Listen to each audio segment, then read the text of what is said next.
With set 11 coming to PBE today, I'm here to showcase some of the theory crafted comps that we came up with. For some background, I'm a challenger player from OCE, and me with a few other challenger players have come up with some comps for you to try in PBE.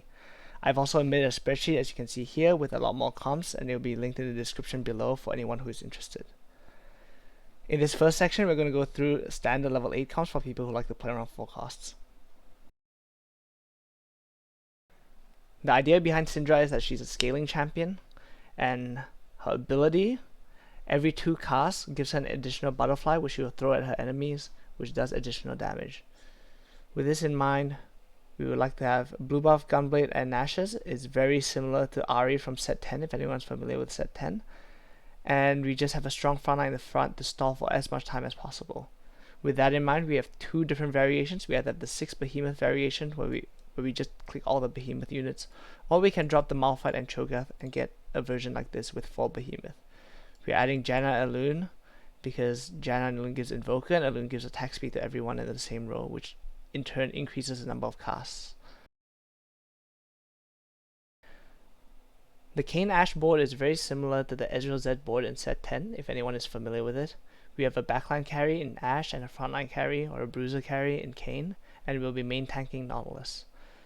Ashe spreads damage across 3 targets, so having red buff on her is pretty good, and Kayn is kind of like an assassin, so having IE, Hodge, and Edge Knight is really good on him. Here we have the Fortune cash out lines. We are going to break this section down into 2 different lines, either AD or AP. For the AP line, we're going to play around Lilia and potentially Zoe. If we natural a bunch of Zoes, we can probably play around Zoe 3, and her items are just generic AP items like Shojin +2. If not, we're going to play around Lilia, and Lilia is a unit that does damage and hits backline, because she hits a unit and the ball will follow through to the second unit. So maybe having Morello's Blue Buff Gunblade is a good item combination for her. Here we have another version of the Fortune cash out, where we play around 80 units instead because we got dropped 80 items. The same thing as before, we can play around Tristana 3 if we hit a lot of Tristanas before roll down, and Lee Sin as our other carry. Tristana wants items like IE Hodge because she jumps in a lot, as her ability says she jumps into the lowest health target within range. So she might take a lot of splash damage, so giving her some healing probably helps her stay alive in the fights. Lee Sin is just your generic bruiser carry, Titan's BT Starax, Edge Knight maybe, and yeah, this is the second Fortune cash out board. Here is the Morgana Kayn board. There are 2 different variations I think you can play with it. The units up here are going to be the core units, which are Neeko, Illaoi, Shen, Kha'Zix, Kayn, and Morgana. And here will be the unit that you attack in depending on which frontline you hit first. If you hit Ornn and Gnar, you'll play Ornn and Gnar for Dryad, Behemoth, and Warden. If you hit Nautilus, you're going to try to play Nautilus, Cho'Gath for Mystic, Warden, and Behemoth. Items on Morgana looks like you want Morello's. She's a unit that damages the largest clump, so Morello's is very synergistic with her, and Shojin will allow her to cast faster. Kayn again is an assassin, so you'll probably want Hodge, IE, and Edge Knight on him.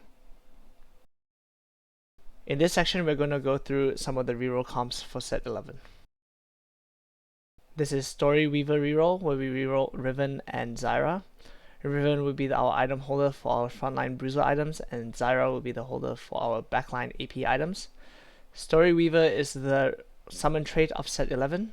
As you start up Storyweaver units, Kayle also gets a power up, and as you add in more Storyweavers, you will get an effect on Kayle.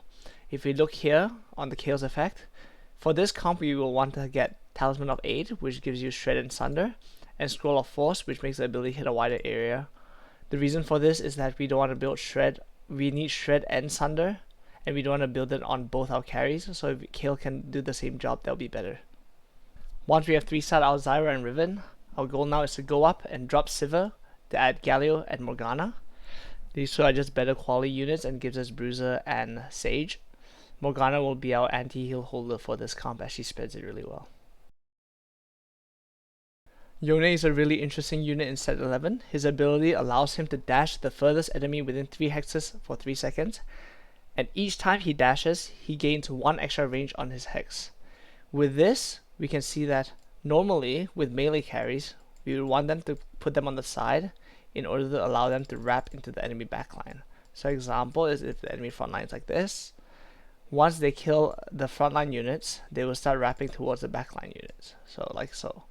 Here you'll kill the Jax and then you'll try to wrap around and go towards the Ahri. But because of Yone's unique ability, you kind of want to put him in the middle. This is because on the first cast, since it's 3 hex, it would probably cast towards one of the sides this way to hit the front line.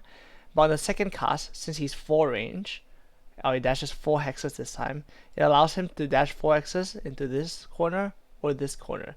This means putting him in the center is quite important. The other thing is that Galio also taunts all units away from Yone, so you can probably position him in the middle and still not take too much damage. Yone's Bis also will probably be QSS, DB, Hodge, or some variation of QSS +2, as he's very reliant on auto attacks, as you can see. When he casts and goes to the backline or dash around to do damage, he gains 80% attack speed, which means he's very auto attack reliant. And since it only lasts 3 seconds, if he gets CC'd within that 3 seconds, it means he loses a lot of his damage. Dryad is a trait that scales your HP with each unit that you kill. With this, I think that Gnar Kindred will be the premier rerolls for the Dryad trait in order to maximize the stacks. Then this comp is where you reroll on 6, and you want to hit Gnar 3 and Kindred 3 as your main carry. Gnar will hold your AD items and Kindred will hold your AP items. Once you 3-star your Gnar and Kindred, you will then go up and try to add 4 Jade with Ornn and Rek'Sai, and you'll add Malphite for Behemoth. Thank you for watching this video. If you have any questions, please drop them in the comments below or join my Discord where I'll try to answer any questions about my thoughts on set 11.